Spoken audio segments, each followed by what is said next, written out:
So hopefully with this experience, we're going to hopefully awaken your sacred symbiosis so that you see how we feel that we're one with nature. And that's what we're going to be here for. And we have 3 questions that the panel are going to discuss. We're going to talk one at a time, by the way, but it's an open discussion. Okay.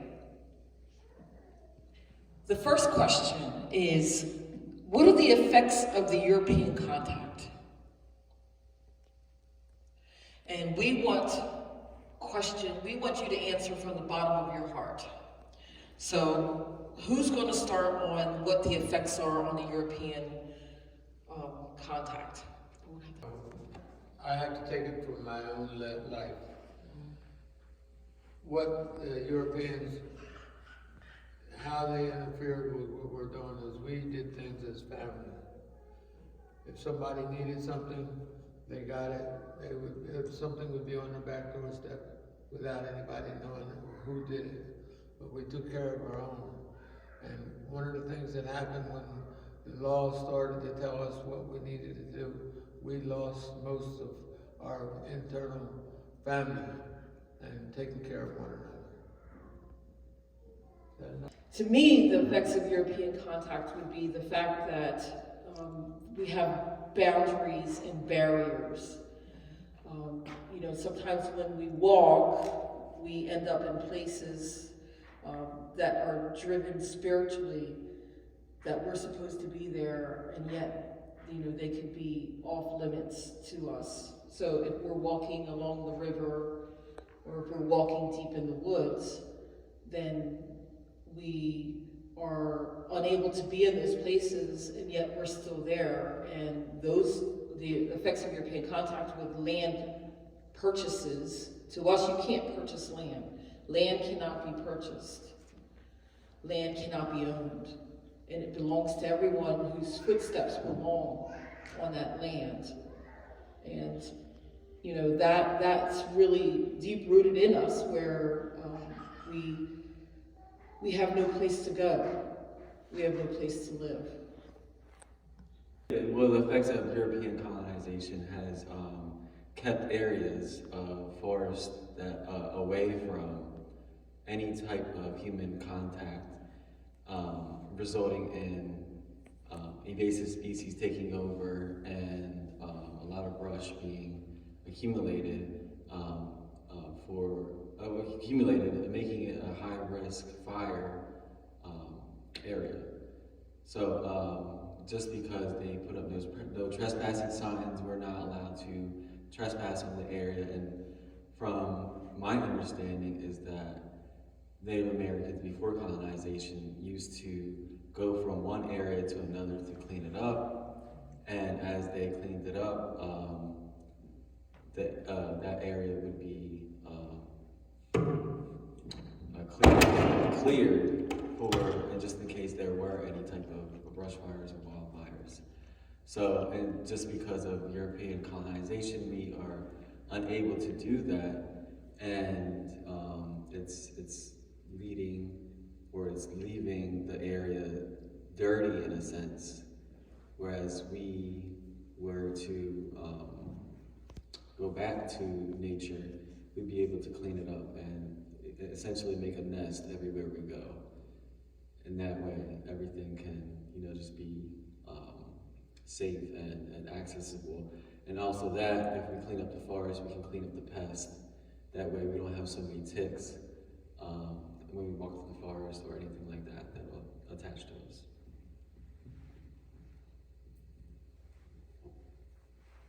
Hi, my name is Bobby, Human Spirit Department. What I feel that colonization did to us is that they disconnected us from our spiritual beliefs and connection to the land.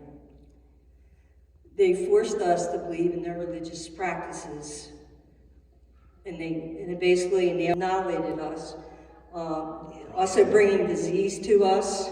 We were basically very healthy people. We lived off the land and we respected. We are spiritually connected to the land. everything has life in it. Everything is connected to the Creator. And when they came in, they forced us into their ways, forced us off of our land. We lost our language, and most of all, we lost our spiritual connection to the land. I think that was most the profound thing that happened to our people.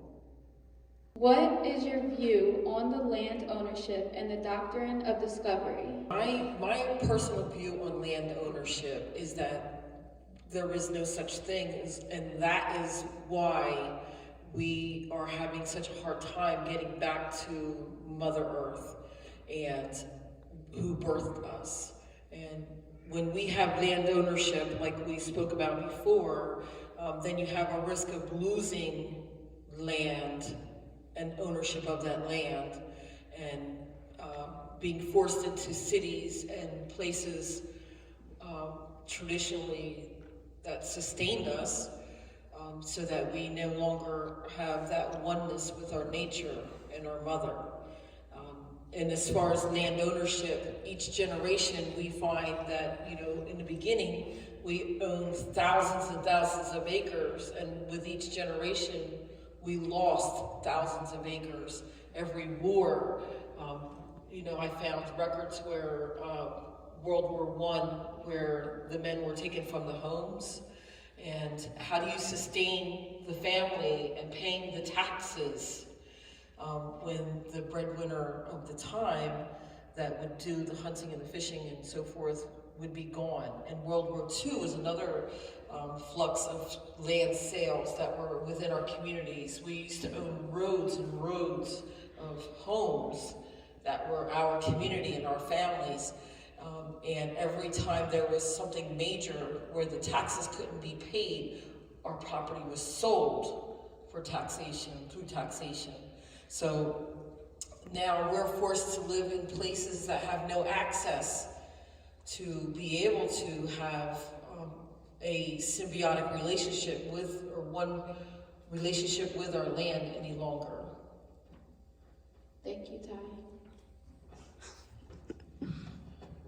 Well, like I said, when they prevented us from moving through the forest, I believe we were a migratory people.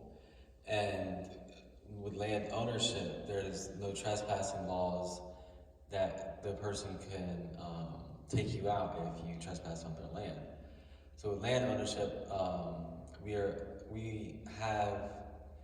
we're unable to fulfill our innate urge to migrate or go down south or go anywhere. You know what I mean? So we're staying in the same area just because we feel like we own that, and it's our possession.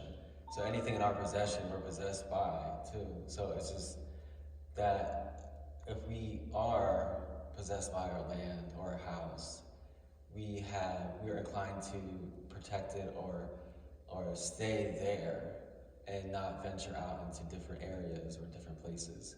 So it's a mindset too that if we have the possession of our land and our house, that it is ours and we have to protect it at all costs. But so it's just we had to get out of that mindset and into the mindset where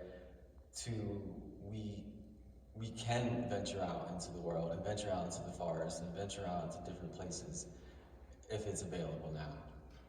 And with land ownership, it's just hard to venture out to somewhere and get lost without getting lost to somebody else's property, and then having a risk to shoot you or something, or call the police. So land ownership has created barriers for expansion, spiritual expansion. Very well put. I want to speak on the doctrine of discovery. Perfect. This was a concept that basically came out of the European religious institutions. They believed that their kings were divinely appointed by their God. That when they came to our continent, the Turtle Island, they immediately think that whatever land they said they wanted, they took possession of it, regardless of our people who have been here for thousands of years on this continent, they said they're going to come in, and they virtually either ran us out, starved us out, made very poor treaties, which our people did not understand whatsoever, and eventually led to nearly 80% of our population being diminished. So this is what this means to me. It gave them absolute authority to come in and take what they wanted and leave what they leave, and to drive our people off the land. Thank you, Bobby, that was perfect timing. Well, I'm kind of in a different mindset. I'm probably the oldest one here. I come from Dog Patch. I know that sounds like Little Abner and everything, but that's the name of our community. And we took care of each other. There was no boundaries. Yeah, there were boundaries on the land, but there was no boundaries on the use of the land. We had a sassafras growth up in the top of the hill. That was to make sure that anybody can go get the sassafras roots, they heal themselves. We had a swamp at the bottom of the hill. I mean, with me and my brother, we used to go collect tadpoles. We were free. We were free to do whatever we wanted to do. And then all of a sudden the restrictions came and you couldn't do any of that anymore. If somebody was hungry, everybody made sure that they had something to eat.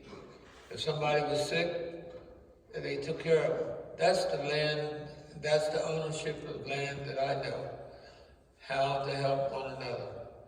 And now it seems like all that is gone, and it started to deteriorate. I think our community was one of the few of the last to give up our rights. And actually, we still live like that. So, doctrine of discovery was a tool. What we did was to protect ourselves. And to me, it's just like, I know this name ain't gonna hit you, but Nanny's my grandmother. She had some special herbs growing next to her garden the gooseberries, and I forget what the other ones are, but they were for particular to help somebody in the community. My mother was an herbalist, and she used chickweed to heal almost everybody in the community. Was it against her religion? Yes, it was, because you're not supposed to do anything to break the law. But my mother helped almost everybody that she could see, and that's what community living is about. Helping somebody, not a charge to it, but you need something, we're going to get it for you, and we're going to help you. So. Thank you very much. Yes, how do you, the panel, view capitalism? Okay. Or what is your view on capitalism? What is our view on capitalism? Okay. So my view on capitalism is pertaining to land is that we take from the land, exploit the land, and sell from the land, which is and the land is free. So to me, we are putting a curse on ourselves anytime we take from the land to use as something to sell, to gain.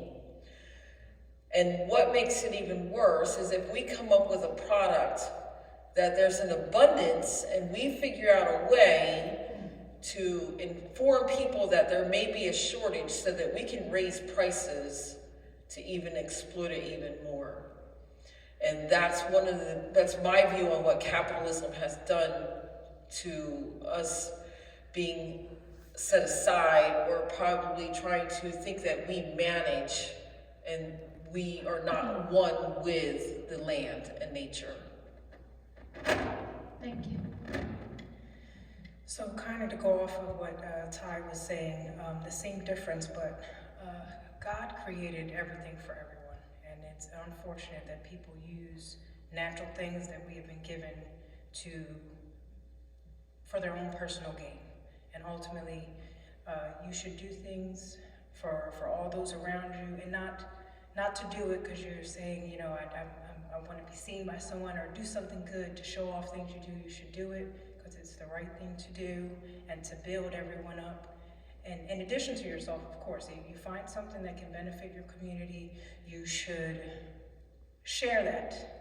You should share it with everyone. As you said, if you find something that's beneficial and you want to reproduce it, unfortunately, others that are higher up want to take that, use it, and unfortunately bring all other classes outside of their self down. And that's not how it should be. So we should just be thankful for things that, you know, God has blessed us with, and use that to just do good and use it in the best way to build our community up, and use the things that He's given us that to provide for each other, for the best for everyone and not just their self, and bring people down in between doing that as well. Thank you. I don't believe capitalism is totally bad. If you want to capitalize on something, make sure it comes from a sustainable source. And with capitalism, a lot of the times they don't give back to the source and to the community that helped them capitalize off what they wanted. So for capitalism, to me, if you want to capitalize off of, say, bamboo or something, make sure you're growing bamboo to replenish that bamboo. You know what I mean? As a resource, and in order to make the money that you want. And then also that if you want to capitalize off something of a resource that's non-renewable, I feel like that's where things get really bad, and you can deplete that source. For example, like the sand, they're depleting the sand in New Jersey, and they're pushing it to the shore because they need more sand on the shore right now. So they're depleting a lot of the in-shore sand, and that's not a renewable resource because we can't make sand. So if we can grow sand and capitalize off of that, that wouldn't be as bad as if we were depleting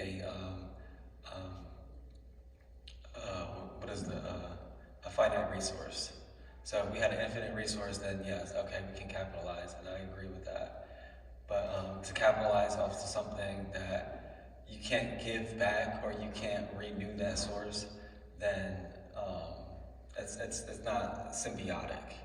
It's not beneficial to either party because you're stealing from future generations, and you're stealing from yourself, essentially. Thank you. I believe capitalism has basically become unchecked. I agree with George in some aspects that capitalism is good. When it's not good is when it's being exploited. It exploits the land, exploits the people on the land, and not only here, but all throughout the world. We can see what's happening, the devastations of our forest, especially our rainforest, which gives us all life. In the United States and in other European countries, our ideal is money. That's what capitalism is basically driven on. How much money can we make? Even when they made enough money, they still continue to exploit and destroy. Until we as a people begin to rise up and we can see it is happening, that we are becoming environmental stewards of our land, hopefully we can stop this and things to begin to change. Because once you destroy that which gives us life, there is no more after that. And no money can replenish that. Well, you're asking me an old people question. One of the things that happened in my life is we were taught to share. And sometimes sharing, you end up giving away the best part, but the results of it always comes back to you. But just to show you an example, I used to have to walk 2 miles with my red wagon to go fishing. After I finished going fishing, I came down Panfoy Avenue, and poor people who needed fish, I gave them perch. After I got back out to my own home, out on Bucksham Road, the poor people that was out there, they were sitting out there with their baskets or their buckets, waiting for me to get there with my fish. And I didn't recognize how much importance what I was taught until I got older and realized that how many people depended on me as a young boy, bringing fish down so they could have supper. And that might not be a typical example, but that's how we were taught. We were taught to share everything. As long as you didn't give away what you needed, you gave it away. What are you going to do with it anyway? Well, now in today's world, there's so much greed that nobody wants to share anything. And what do they do when they get too much? No, but with all sincerity, we were taught to share so that everybody could survive. And I guess one of my favorite stories is when I tell them about when my mother was an herbalist, and she would take me, Bill, my brother Bill, and take us out. We had no clue what she was doing out in the woods. But when she came back, we were all sitting around the oven while she was drying her herbs that she had found out there. What did she do with them? She gave them away. She made salve and gave it away. You know, that's the lifestyle that it comes back to you.